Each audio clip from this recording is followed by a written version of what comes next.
A very good evening, friends. I am Ashok Chawla, back again with the series of quantitative aptitude, ratio and proportion part 2। तो आज हम करेंगे ratio and proportion का part 2। तो देखिए, पहले हम आते हैं आपके पहले क्वेश्चन पे। इसमें देखिए, क्वेश्चन है two numbers are in the ratio of 4:5 if 15 is added to both the numbers the ratio becomes 7:8। Find the sum of numbers. तो क्वेश्चन दिया हुआ है कि दो नंबर का जो रेशियो है वो है 4:5। अगर हमने 15 ऐड किया बोथ दी नंबर्स में तो उनका रेशियो बन जाएगा 7:8। तो हमें फाइंड करना है सम ऑफ नंबर्स। तो देखिए, इस तरह के क्वेश्चन को आपने किस तरह अप्रोच करना है, अब हम ये देखते हैं। देखिए, अब हम मान लेते हैं सपोज कि हमारे पास जो दो नंबर गिवन है वो है मेरे पास A:B, और इसका जो रेशियो है ये मेरे पास दिया हुआ है 4:5। ठीक है, अब जब मैंने इसमें 15 ऐड कर दिया तो आप इसमें, जैसे कि अब आप एग्ज़ाम में क्वेश्चन कर रहे हैं तो हम पूरा तो लिख नहीं सकते कि आफ्टर एडिशन, तो आप इसको यहाँ मार्क कर लीजिए। जैसे मैं यहाँ लिख लेता हूँ सपोज आफ्टर करके एडिशन, मैं स्मॉल में लिख दिया ताकि आपको प्रॉब्लम ना लगे कि जैसे आपको पता है कि रेशियो का जो रेशियो दिया है नंबर का वो ये दिया हुआ है, और 15 ऐड करने के बाद जो आफ्टर एडिशन के बाद जो रेशियो दिया हुआ है वो दिया हुआ है 7:8। ठीक है, अब ध्यान से देखिए एक चीज़, जो इसका डिफरेंस, जैसे कि बेसिकली इसमें हम करेंगे किस तरह, आगे से डिफरेंस देखिए इन दोनों का। जैसे 4 और 7 है, इसका डिफरेंस कितना है 3, और 5 और 8 है, इसका डिफरेंस कितना है 3। अब देखिए ये डिफरेंस सबको बराबर है, और अगर हम यहाँ देखें 4 और 5 का डिफरेंस कितना हो जाएगा 1, और 7 और 8 का डिफरेंस कितना हो जाएगा 1। इसका मतलब देखिए कि हमने 15 अगर बोथ नंबर्स में ऐड किया, मतलब जो हमने ऐड किया है ये भी 3 है ये भी 3 है, तो इसका मतलब जो ये 3 है ये आपका बराबर है 15 के। ठीक है, तो इसका मतलब 1 किसके इक्वल होगा 15/3 यानी कि 5 के। जब 1 बराबर 5 के है तो इसका मतलब जो 4 है वो कितना होगा आपका 4 × 5 यानी कि 20, और जो 5 है ये आपका बराबर होगा 5 × 5 यानी कि 25। तो यहाँ से जो हमारा सम आ जाएगा नंबर्स का वो आप देख सकते हैं, ये आपका आ जाएगा, जो नंबर का सम आ गया ये आपका आ जाएगा 20 + 25 यानी कि 45। तो ये होगा आपका इसमें रिक्वायर्ड आंसर। अब देखिए सेम कंसेप्ट पे हम अगले क्वेश्चन पे चलते हैं।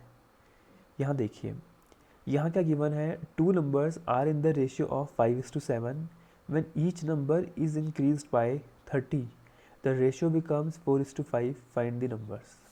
तो दो नंबर का जो रेशियो है वो दिया हुआ है 5:7, और जब हमने हर एक नंबर को इंक्रीज़ किया है 30 से तो रेशियो बन गया आपका 4:5। तो हमें फाइंड करने हैं नंबर्स। तो देखिए कि अब इस क्वेश्चन को हम किस तरह अप्रोच करेंगे। देखिए, वही करते हैं पहले जैसे हमने पहले किया था अभी, कि जो A:2 हमने दो नंबर मान लिए, इसका जो रेशियो है ये आपके पास गिवन है 5:7। अब इन्होंने बोला अगर हम नंबर को इंक्रीज़ किया 30 से, तो हम यहाँ लिख लेते हैं आपका आफ्टर एडिशन, बिकॉज आपको कन्फ्यूज़न नहीं होना चाहिए कि जो रेशियो नंबर का है और जो आफ्टर एडिशन है उसमें आपको कन्फ्यूज़न ना हो। तो जो A:B होगा ये आपका हो जाएगा 4:5। सॉरी। अब हमें करना है फाइंड द नंबर्स। देखो, अब ध्यान से देखो एक चीज़, जो ये डिफरेंस है ये वाला 5 और 4 के बीच में, ये आपका कितना है 1, और जो 7 और 5 के बीच का डिफरेंस है ये आपका है 2। एक तो ये मतलब कि ये बराबर नहीं है। तो लास्ट केस में देखा था उसमें क्या था, ये दोनों बराबर थे, बट यहाँ बराबर नहीं है। दूसरी चीज़, जो 4 और 5 का डिफरेंस है ये कितना है आपका 1 है, और जो 5 और 7 का डिफरेंस है ये आपका कितना होगा, ये आपका 2 है। तो मुझे अगर इन दोनों के डिफरेंस को बराबर करना होगा तो मैं देखिएगा जो इसका डिफरेंस दिया है यहाँ 2 और 1, मुझे इसको सेम करना है। तो अगर मैं इसे 2 से मल्टीप्लाई कर दूँ तो ये हो जाएगा 8, ये हो जाएगा 10, तो ये आपका डिफरेंस 2 आ जाएगा। तो देखिए जो अब यहाँ पे हम इस तरह देखें, अगर A/B जो ओरिजिनल कंडीशन में है वो तो है 5:7,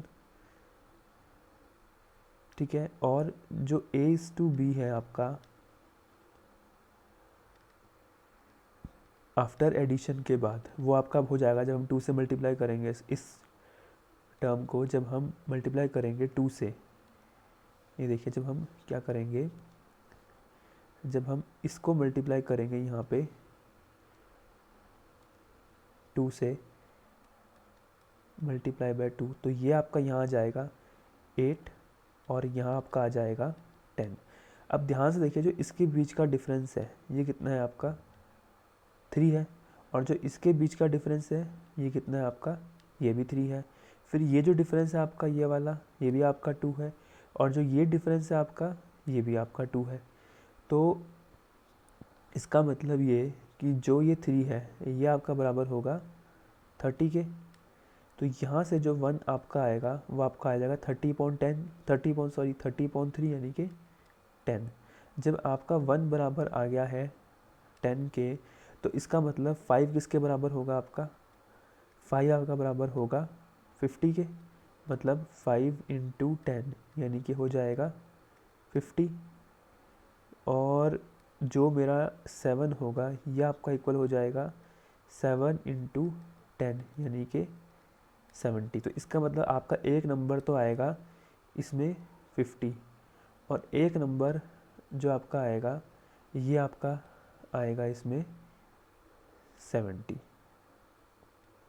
तो इस तरह से आपको इस क्वेश्चन को अप्रोच करना है। आपको कोई भी डाउट हो इसमें आप हमें कमेंट कीजिए, इसका आपको रिप्लाई ज़रूर देंगे। अब आते हैं अगले क्वेश्चन पे।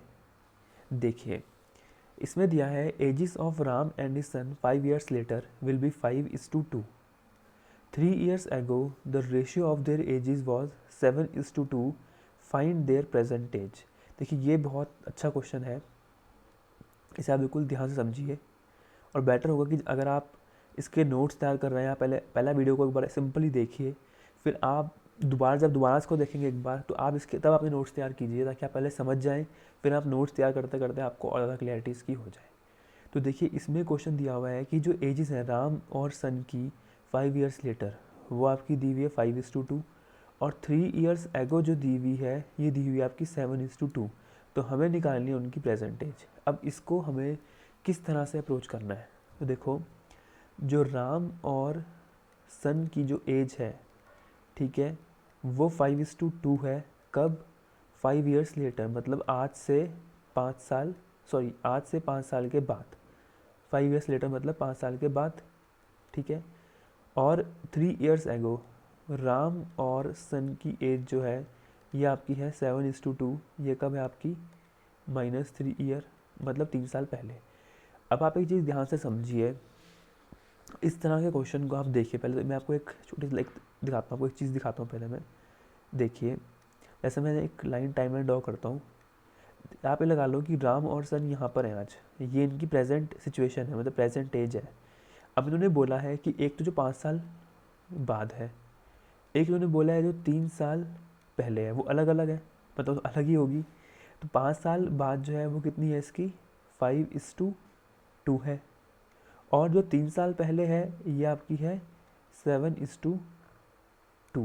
तो देखिए जो डिफरेंस है ये आपका 2 का ना होकर ये आपका 8 का डिफरेंस है, क्योंकि जो 5 साल बाद है और 3 साल पहले, इसका मतलब जो ये एज है और जो ये एज है इसमें आपका अंतर है 3 साल का। ये थोड़ा अलग क्वेश्चन है। अब तक हमने जो पीछे किया है उनमें नंबर का सम और नंबर पे हमने कुछ ऑपरेशन किया है, लेकिन ये एजेस वाला है तो इसमें थोड़ा फ़र्क है। अब देखिए, अब मैं पहले आपको वही दिखाता हूँ। इसमें देखो जैसे इसका जो डिफरेंस है आपका ये कितना है आपका, ये 2 है, और जो इसका डिफरेंस है ये कितना है आपका 0 है। फिर यहाँ देखिए 5 और 2, इसका डिफरेंस कितना है आपका, ये आपका 3 है, और जो इसका डिफरेंस है आपका ये कितना है आपका, ये आपका 5 है। अब हम क्या करेंगे, मुझे क्या करना है, मुझे इन दोनों के डिफरेंस, जैसे 5 और 7 का डिफरेंस है और 2 और 2 का डिफरेंस है, अनइक्वल है पहली बात तो मुझे कुछ ऐसे नंबर से मल्टीप्लाई करना है दोनों को जिससे कि जो डिफरेंस आपका बराबर आ जाए बोथ साइड्स। तो क्या करूँगा, इसको तो मल्टीप्लाई करूँगा मैं 3 से, तो ये वाला रेशियो है इसको, और जो ये वाला है इसको मल्टीप्लाई करूँगा मैं 5 से। तो देखिए जैसे मैंने यहाँ इसको मैं किस तरह अप्रोच करूँगा, देखिए जैसे राम और श्याम की एज है, सॉरी राम और सन की एज है, ये आपकी दी हुई है 5:2, और राम और सन की एज दी हुई है आपकी 7:2। बट फ़र्क क्या है कि ये जो एज है ये है 5 साल बाद की, और जो ये एज है ये है 3 साल पहले की। अब मैं इसको मल्टीप्लाई करूँगा 5 से, क्योंकि 5 यहाँ पर है तो मुझे दोनों को इक्वल करना है। इसको मैं मल्टीप्लाई करूँगा 3 से, क्योंकि दोनों को इक्वल करना है। तो देखो जो यहाँ आपका आएगा ये आपका आ जाएगा 25:10, और यहाँ आपका आ जाएगा 21:6। अब आप ध्यान से देखो, इसमें जो इसका डिफरेंस आ गया ये आपका आ गया बराबर 4 के, और जो इसका डिफरेंस आ गया ये भी आपका आ गया बराबर 4 के। फिर जो ये डिफरेंस है ये आपका बराबर है 5 के, और जो ये डिफरेंस है ये भी आपका बराबर है, सॉरी ये डिफरेंस आपका बराबर है 15 के, सॉरी ये डिफरेंस आपका बराबर है ये भी 15 के है। तो इसका मतलब आपका सब कुछ कंडीशन वैलिड हो गई है।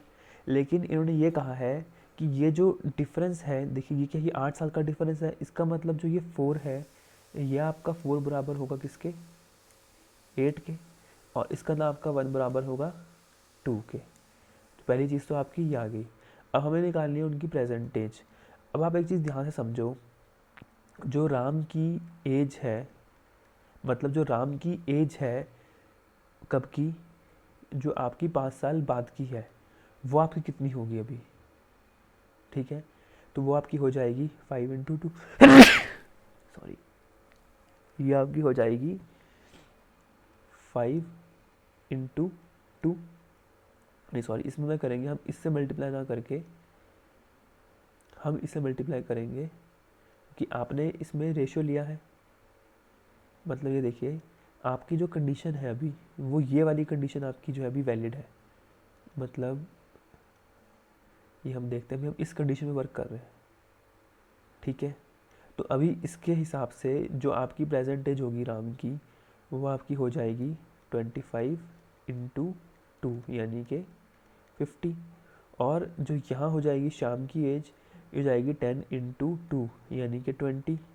बट ध्यान से देखिए ये जो आपकी एज है, ये आपकी एज है 5 साल बाद से प्रेजेंट के, और हमें क्या निकालना है, हमें इन्होंने कहा है कि हमें फाइंड करनी है यहाँ पे इनकी प्रेजेंट एज। तो डिफरेंस समझिए कि हम गलती यही करेंगे पेपर में कि हमारे पास ऑप्शन ये भी दिए होंगे, ये भी दिए होंगे, बट हमें क्या करना है, हमें निकालनी है प्रेजेंट एज। तो ये हमें देख लेना है कि हमें क्या करना है। तो इसका मतलब अगर 5 साल बाद अगर राम की एज 50 है, तो इसका मतलब उसकी आज प्रेजेंट एज कितनी होगी, 50 - 5 यानी कि 45। और अगर सन की एज 5 साल के बाद 20 है, तो आज उसकी प्रेजेंट एज कितनी होगी, 20 - 5 यानी कि 15। तो इसका मतलब जो राम की प्रेजेंट एज है ये आपकी है 45, और जो सन की प्रेजेंट एज है ये आपकी है 15। तो ये इसका आंसर है। देखिए बेटर ये रहेगा कि आप इस कंसेप्ट को जब वीडियो देख रहे हैं तो एक बार आप नॉर्मली देखें इस वीडियो को, लेकिन सेकंड टाइम जब आप समझने के लिए देख रहे हैं तो बेटर है कि आप इसके नोट्स तैयार करें और अपनी ही अंडरस्टैंडिंग इसके नोट्स बनाएं। बिकॉज अगर आप एंड में ही वीडियो देखेंगे, लाइक आपका सपोज कीजिए कल एग्ज़ाम है और आप ये क्वेश्चन आज देख रहे हैं, तो अगर आप वीडियो देखेंगे तो आपको कुछ समझ में नहीं आएगा, ठीक है। तो बेटर है कि आपको आज से ही प्लानिंग करनी है आखिरी दिन तक की। तो बेटर है कि आप इसके नोट्स तैयार करें, पहला वीडियो को ऐसे देखें एक बार, फिर पॉज करके खुद सॉल्व करने की कोशिश करें, फिर आप इसके नोट्स तैयार करें कि क्या मतलब आप इसमें समझ पा रहे हैं नहीं समझ पा रहे हैं। और अगर आपको इसमें कुछ भी डाउट है तो आप हमें कमेंट ज़रूर करें। अब आते हैं अगले क्वेश्चन पे। ये देखिए इसमें दिया है ratio of ages of A and B 10 years ago was 3:1. If ratio of their ages 10 years later will be 2:1, find the sum of ages of A and B. तो देखो जो रेशियो दिया हुआ है एजेस का ए और बी का 10 years ago, तो यहाँ देखो ए और बी की रेशियो का दिया हुआ है, कब दिया है 10 ईयर्स एगो दिया हुआ है, ये आपका दिया हुआ है 3:1। If ratio of their edges 10 years later, ये 10 साल बाद लेटर है तो 2:1 है। तो हमें करना है find sum of the edges of A and B. तो देखिए हमें ये करना किस तरह से, अब ये देखते हैं। देखो देखिए जो ए और बी की एज का रेशियो है वो आपका है 3:1, बट ये कब है 10 ईयर्स आएगा, मतलब -10 सॉरी। और जो रेशियो ऑफ एजेस है 10 ईयर्स लेटर, ये आपका दिया हुआ है 2:1, मतलब +10। जो आपका दिया है A:B, ये आपका दिया हुआ है 2:1। तो हमें कहा है find the sum of ages of A and B। तो हमें सब निकालना है एजेस का A एंड B की। तो देखिए मैंने आपको बात पहले बताई थी कि पहले हम देखेंगे कि इसका जो डिफरेंस है, आप यहाँ देखिए जो डिफरेंस है, यहाँ देखो ये आपका कितना है 1 है, यहाँ पर कितना है 0 है। फिर यहाँ देखते हैं जो 3 और 1 का डिफरेंस है ये कितना है आपका 2 है, और जो 2 और 1 का डिफरेंस है ये आपका 1 है। लेकिन अब हमें इसे ऐसे नंबर से मल्टीप्लाई करना है जिससे कि आपका जो रेशियो है, मतलब जो आपका डिफरेंस है इन दोनों का, वो आपका बराबर आ जाए। यानी कि ए का जो डिफरेंस है बोथ रेशियोज में बराबर हो, किसके, जो बी का डिफरेंस है बोथ रेशियोज में। तो मैं करूँगा, मैं से यहाँ करता हूँ, इसे देखो A:B का रेशियो है, ये कब है -10, यानी कि 10 साल पहले। ये आपका दिया हुआ है 3:1, और जो 10 साल बाद है रेशियो A:B का, वो आपका दिया हुआ है 2:1। तो मुझे इसे ऐसे नंबर से मल्टीप्लाई करना है। तो मैं देखिए यहाँ पर 2 है, यहाँ 1 है, तो अगर मैं इसे 2 से मल्टीप्लाई कर दूँ ये 2 बन जाएगा। तो मैं इसको मल्टीप्लाई करता हूँ यहाँ पे 2 से। तो देखिए जो यहाँ जो आपका रेशियो आएगा ये आपका आएगा 3:1, और जो यहाँ रेशियो आएगा आपका ये आपका आएगा 4:2। अब ध्यान से देखो जो 3 और 4 के बीच का डिफरेंस है ये 1 है, और 1 और 2 के डिफरेंस जो है आपका वो कितना है, ये भी आपका 1 है। फिर 3 और 1 के बीच का डिफरेंस कितना है 2 है, और 4 और 2 के बीच का डिफरेंस कितना है 2 है। लेकिन हम इससे रिलेट करेंगे इन चीज़ों को, तो इसका मतलब जो 1 की वैल्यू है वो आपकी आ जाएगी 20, क्योंकि मैंने आपको ये बताया था कि इसमें ध्यान से देखिए जो ये रेशियो दिया हुआ है, ये अगर मैंने आपको लास्ट टाइम दिखाया था टाइम लाइन पर ड्रॉ करके, कि जैसे सपोज करें कि ये ए और बी की प्रेजेंट रेशियो है, और यहाँ जो दी हुई है ये दी हुई है 10 साल के बाद, और यहाँ दी हुई है 10 साल के, सॉरी यहाँ दी हुई है 10 साल के बाद, यहाँ दी हुई है 10 साल के पहले। तो जो इनका जो डिफरेंस होगा, यानी कि ये वाला और जो ये वाला डिफरेंस होगा, ये आपका होगा 20 साल के बराबर। तो आपका यहाँ से 1 आ जाएगा 20 के बराबर। अब हमें बोला है कि sum of the edges of A and B, मतलब अंडरस्टूड है कि अगर ये लिखा हुआ है कि sum of the edges of A and B, तो इसका मतलब उन्होंने सम बोला है प्रेजेंट एज का। बट अभी हम जो यहाँ पे निकालेंगे ए की एज, क्योंकि मैं इसमें पुट करूँगा वैल्यू इस वाले में, तो जो ए की एज आएगी वो आपकी आ जाएगी 3 × 20, यानी कि ये कितनी आ जाएगी आपकी 60। और जो बी की एज आएगी ये आपकी आ जाएगी 1 × 20, यानी कि सॉरी ये देखिए ये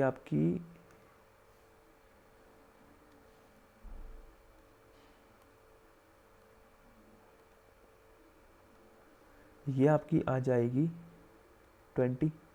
बट ये आपकी जो एज है ये 10 ईयर्स पहले की है। इसका मतलब जो एट प्रेजेंट एज है वो कितनी है इसकी 70, और जो बी की एट प्रेजेंट एज है वो कितनी हो जाएगी 20 + 10 यानी कि 30। तो इसका मतलब हमें निकालना है दोनों का सम। तो ये आपका बराबर आ जाएगा 100 के। तो ये देखिए आपने कि हमने इस तरह से जो है इसको सॉल्व करना है। अब देखिए, अब based on the same concept हम आते हैं अगले क्वेश्चन पे। देखिए यहाँ दिया हुआ है ratios of income of P and Q is 5:4 and expenditure of P and Q is in the ratio of 3:2. Find the income of P। तो देखिए इसमें लिखा हुआ है जो इनकम का रेशियो है, इनकम का जो रेशियो बोला है P और Q का, ये आपका 5:4 है, और जो एक्सपेंडिचर का रेशियो है P/Q का ये कितना है 3:2 है। तो हमें फाइंड करनी है इसकी, हमें इनकम फाइंड करनी है P की। अब पहले तो आप एक चीज़ ध्यान समझिए कि जो इनकम होती है, जैसे ये मेरी इनकम है, तो ये दो चीज़ों पर डिपेंड करती है। एक तो मेरे एक्सपेंडिचर पे, मतलब मैं कितना खर्च कर रहा हूँ, और एक डिपेंड करती है मेरी सेविंग्स पे कि मैं कितना सेव कर रहा हूँ। लाइक सपोज कीजिए कि किसी की इनकम सपोज 20,000 है, तो कुछ वो सेव करेगा अमाउंट, कुछ वो खर्च करेगा। अब खर्च कहाँ करेगा, लाइक उसको रूम का, सपोज कहीं बाहर है कोई इंसान अपने घर से, तो वो रेंट पे खर्च कर सकता है उसको, फिर वो अपने ड्राइविंग अलाउंस पे खर्च करेगा, फिर वो अपने खाने पे खर्च करेगा। तो इस तरह ये तो उसका हो गया एक्सपेंडिचर, कि जो पैसा वो खर्च कर रहा है पूरे महीने में। सपोज उसकी इनकम 20,000 उसकी इनकम है, सपोज 15,000 खर्च कर रहा है, तो वो सेव कितना करेगा, वो करेगा 5,000। मतलब ये एक एग्जाम्पल के तौर पर मैं आपको बता रहा हूँ कि मतलब आपको ये चीज़ पता होनी चाहिए। अब देखिए हमें इस क्वेश्चन को समझते हैं कि हमें इसको अप्रोच किस तरह करना है। अब देखिए जो इनकम का जो रेशियो है, मतलब मैंने इसको डिनोट कर दिया आई से, क्योंकि मैं एग्जाम में बैठ के पूरा इनकम तो लिखूंगा नहीं। तो ये आपका बराबर है, जो आपका P/Q का रेशियो है इनकम का, ये आपका बराबर है 5:4 के। अब इन्होंने बोला है जो एक्सपेंडिचर का रेशियो है, इसको मैं लेता हूँ ई से डिनोट कर लेता हूँ। तो ये जो आपका एक्सपेंडिचर का रेशियो आएगा P/Q का, ये आपका आ जाएगा 3:2। ठीक है, हमें निकालनी है इनकम ऑफ P। और इसमें एक चीज़, सॉरी इसमें एक चीज़ हम लिखना भूल गए हैं, इसमें एक चीज़ लिखना भूल गया हूँ इस क्वेश्चन में, कि जो ये सेविंग है इनकी, ये मैं लिखना भूल गया, उसमें आप लिख सकते हैं यहाँ पे, ये क्वेश्चन में आप ऐड कर लीजिए, ये इसमें है क्या लिखना, सेविंग्स ऑफ ईच इज़ ₹1,000। ये जो आपका जो पार्ट है ये क्वेश्चन का ही है, दरअसल में ये लिखते टाइम जो ये स्किप हो गया था, तो इसको आप लिख लीजिए, ये क्वेश्चन का ही पार्ट है। Savings of each is ₹1,000। तो हमें निकालना है इनकम ऑफ P। अब ध्यान से आप एक चीज़ देखिए, इनकम और एक्सपेंडिचर, अब अगर मैं इन दोनों का डिफरेंस लूँगा तो वो मेरा किसके बराबर होगा, क्योंकि इनकम माइनस एक्सपेंडिचर अगर मैं देखूँ इस फॉर्मूले से, तो ये आपका बराबर होगा सेविंग के। क्योंकि देखिए ना, जैसे इनकम है ये आपका इक्वल है एक्सपेंडिचर प्लस सेविंग, तो आपका इनकम माइनस एक्सपेंडिचर बराबर हो गया सेविंग्स के। पहली पॉइंट तो आपको जो अपने याद रखना है। अब इसमें देखो, अगर मैं यहाँ करता हूँ इनकम माइनस एक्सपेंडिचर, तो इसका डिफरेंस कितना आ रहा है यहाँ पे, ये आपका आ रहा है 2, और यहाँ जो डिफरेंस आ रहा है ये कितना आ रहा है आपका 2 के बराबर। फिर जो 5 और 4 का डिफरेंस है ये आपका आ रहा है 1 के बराबर, और 3 और 2 का डिफरेंस है ये आपका आ रहा है 1 के बराबर। ठीक है, अब देखिए इसका मतलब जो सेविंग हर एक की, मतलब कि P और Q की ईच इज़ ₹1,000 लिखा है मेरे पास यहाँ पे, कि हर एक की जो सेविंग है वो कितनी है 1,000 है। तो इसका मतलब जो ये 2 है, क्योंकि 2 सेविंग हो जाएगी, क्योंकि इनकम माइनस एक्सपेंडिचर सेविंग होगी, तो ये जो 2 है ये आपका बराबर होगा 1,000 के। ठीक है, अब देखिए जब सेविंग आपके पास 2 बराबर आ गई है 1,000 के, हमें निकालनी है इनकम ऑफ P। तो इनकम ऑफ P कितनी है यहाँ पे 5 है, तो जब 2 बराबर है 1,000 के, तो आपका 1 बराबर होगा किसके 500 के, और जो 5 है ये आपका बराबर होगा 500 इंटू 5, यानी कि ये आपका आ जाएगा 2,500 के। तो ये जो आपका आएगा 2,500, ये आपकी इनकम है P की। देखिए ये तो आई P की इनकम। अगर हमें ये पूछे, जो क्वेश्चन मेंशन नहीं है पर हम पूछ सकते हैं कि इनकम ऑफ Q कितनी होगी, तो सिंपल है, जो Q की इनकम होगी ये आपकी हो जाएगी 4 इंटू 500, मतलब ये आपकी हो जाएगी 2,000 के। तो ये आपकी आ जाएगी Q की इनकम। मतलब इसमें आपसे कुछ भी पूछ सकते हैं, वो क्या पता आपसे एक्सपेंडिचर पूछ लें, आपसे इनकम पूछ लें। तो आप हमें इसमें कमेंट करके बताइए कि अगर इसमें हम आपसे ये पूछें कि एक्सपेंडिचर ऑफ पी और क्यू कितना है, तो यह मुझे कमेंट करके ज़रूर बताइए। और आपको ये वीडियो कैसा लगा है, इसे हमें कमेंट करके बताइए। Thank you.